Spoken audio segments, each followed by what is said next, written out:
Okay, so I'm going to try and do product discovery and product validation in 10 minutes or 12 minutes. So let's get into it. I'm talking about product discovery and product validation because I've spent a ridiculous amount of time on these two things.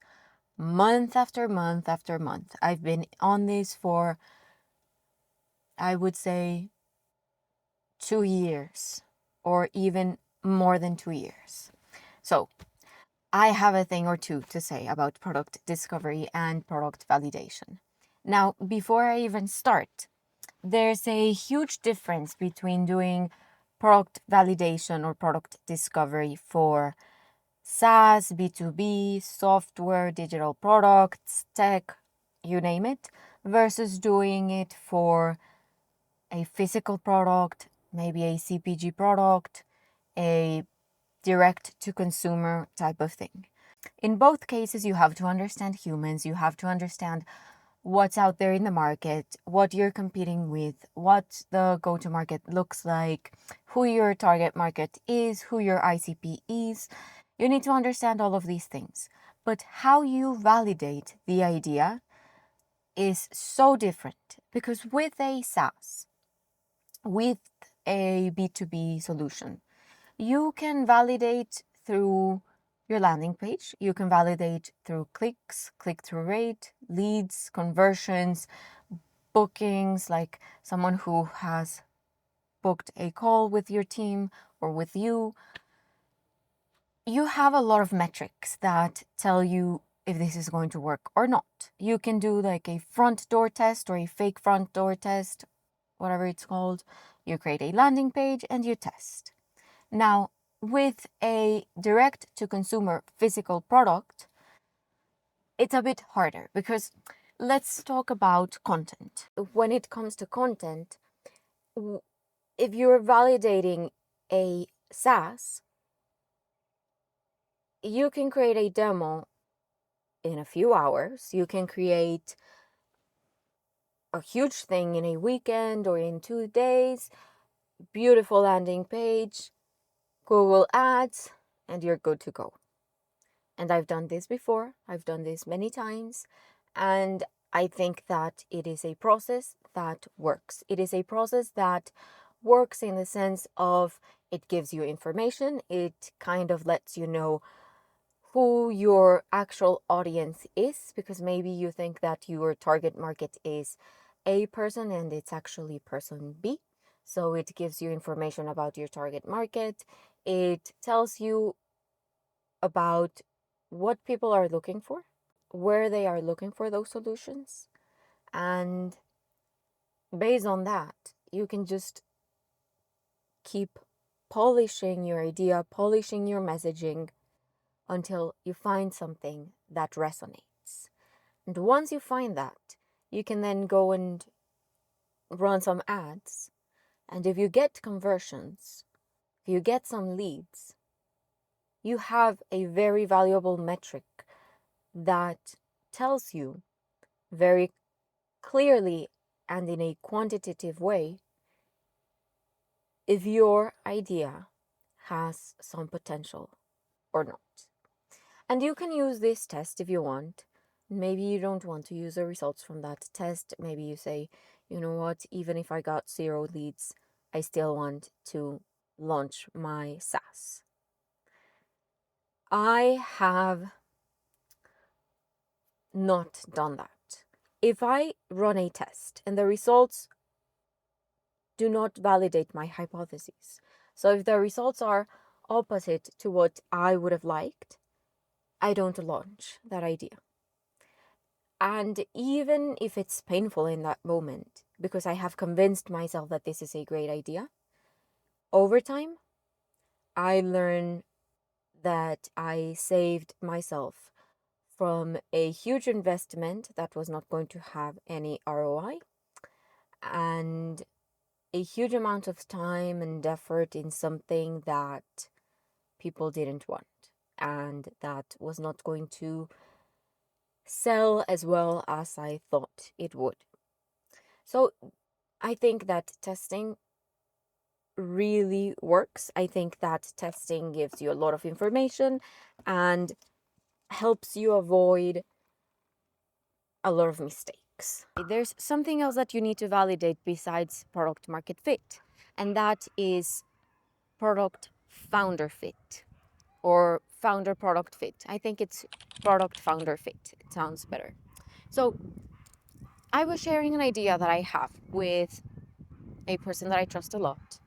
And one of the first questions that he asked was, where did this idea come from? Like, tell me why this idea is relevant for you.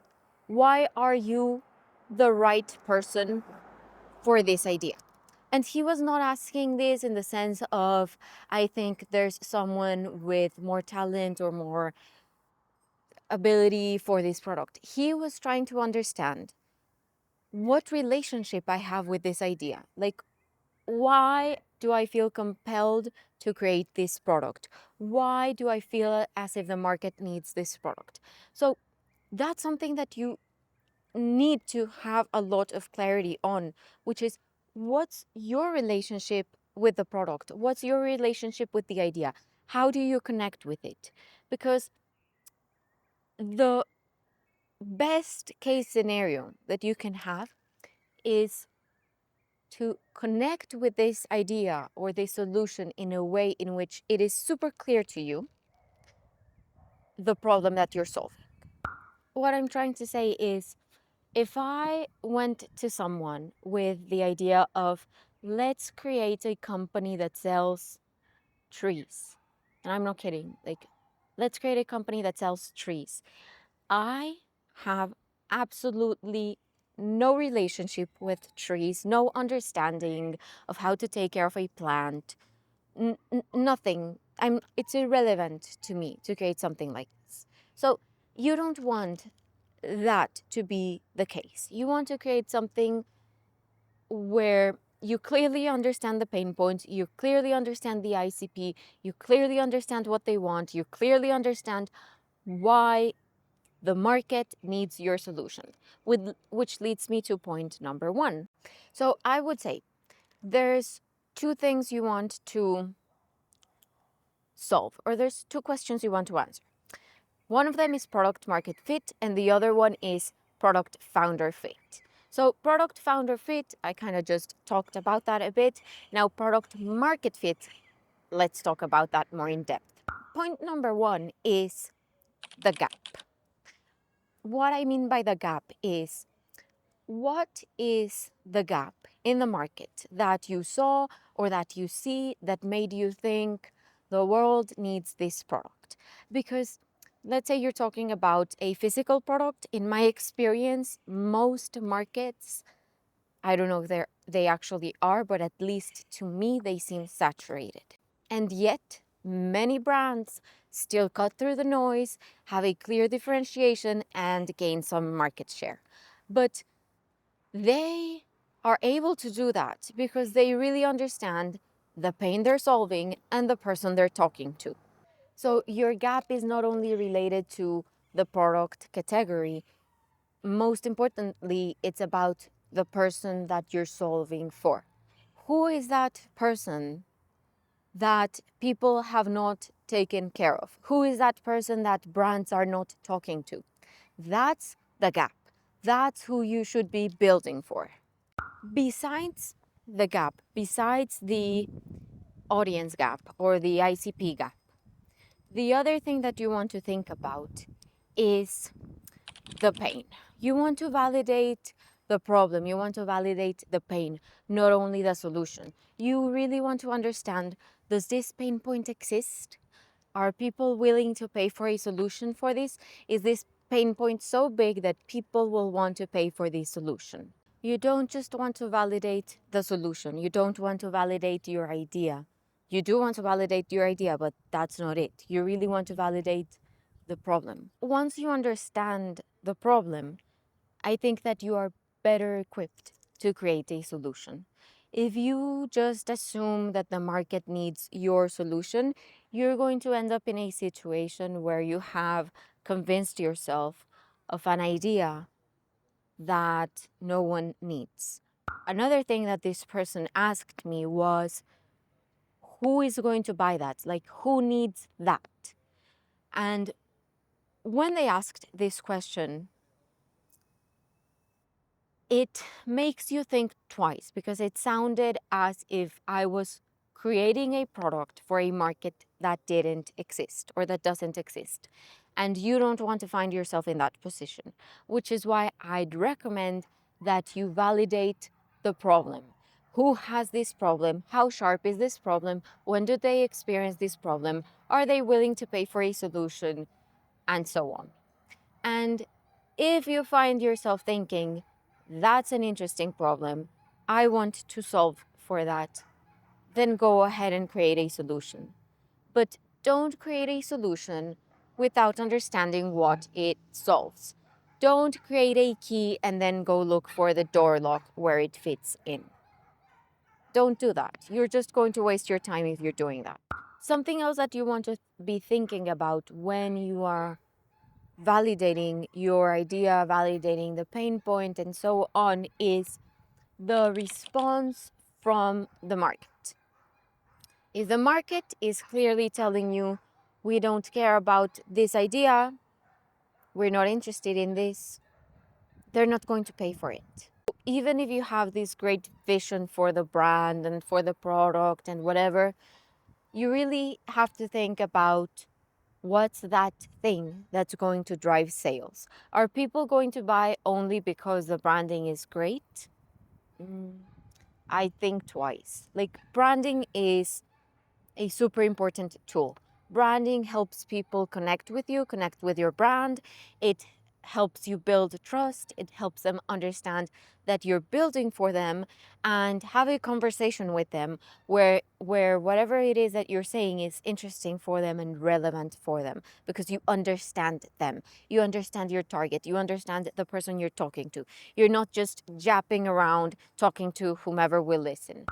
A final thing that I would say is, if your audience, if your target market is giving you feedback, listen to them.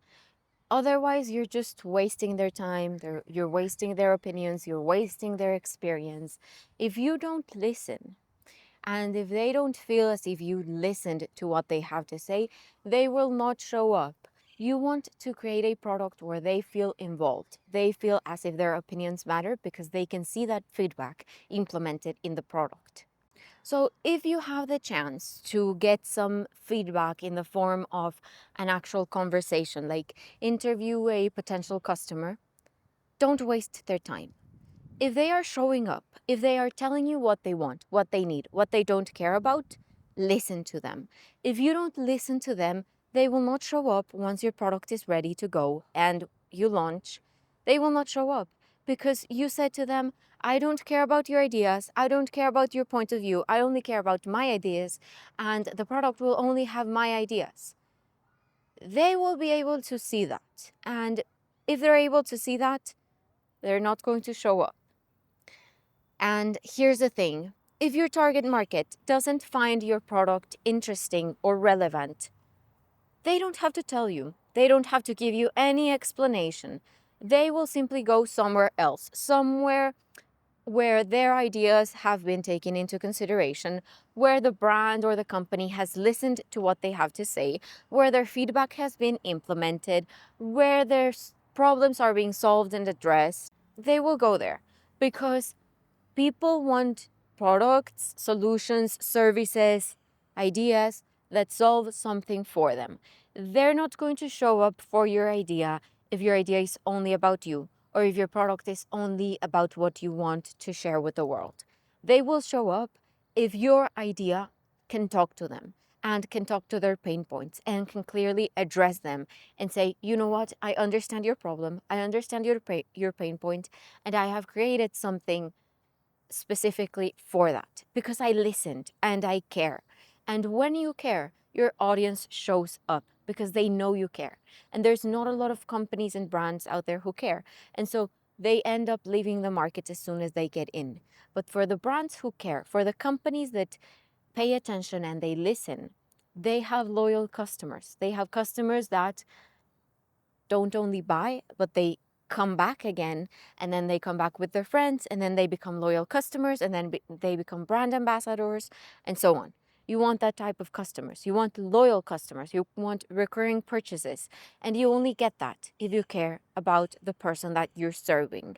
If you think that your product, your company, your idea, your brand is only about you and what you care about, you're doing it wrong. People will see through that and they won't be paying attention. People pay attention to brands, products, and ideas that listen to them, that have empathy, that understand, and that talk directly to those pains and to those needs. Now that the sky is beautiful, we can conclude with the following. Number one, when you're doing product discovery or product validation, or both, or something similar, what you want is to run as many tests as possible and to get as much information as possible. Number two, you actually want to do something with that information. If you get feedback, it doesn't matter if that feedback is positive or if that feedback is opposite to what you thought or what you wanted. You want to use that feedback. You want to implement that feedback so you can improve your product or your idea or your service or your whatever. So please, if you have feedback, be smart about it and implement it. And number three, you want to iterate, you want to pivot, you want to evolve. I know that it is hard because I've been through it. It's hard when you realize the market doesn't want or need your idea or your product or your whatever. They want something else. But if you're willing to listen, if you're willing to pivot, if you're willing to understand what's the root cause of their pain, what's their actual problem, what's their actual issue, challenge, what's that thing that they need to get solved, if you can understand that and have some empathy, then you can actually build a solution that people want. And I think that's the most important thing.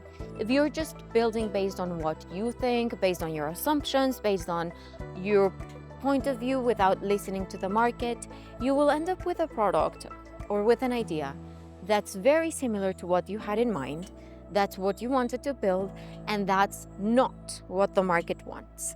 And when you do that, the market doesn't show up. They do not respond, they don't buy, they don't show interest, and you're just left there thinking, why isn't anyone showing up? And more often than not, the answer is, you did not care. From the beginning, you did not listen, you did not pay attention to what they had to say, you did not have empathy towards them, you didn't care about their problem. If you care about people and you care about the problem you're solving, you will find a way to address that. You will find a solution that has a unique selling proposition, that has a hard differentiation, and that will solve people's problems. And when you do that, people buy, they come back, they bring their friends, they become loyal, and they become ambassadors and advocates for your brand. And ultimately, that's what you want. You want brand advocates. You want people who feel so seen and so heard by your product that they will share it with someone else. I think that's the biggest achievement that you can have. Someone saying, this product is just so good that I'm going to share it with someone else because it has solved a problem for me and I think it can solve a problem for somebody else. So build based on that. Build based on what you're solving and who you're solving for. And build with them, listen to them, implement what they're saying. You will have much better results in the long term if you actually do that.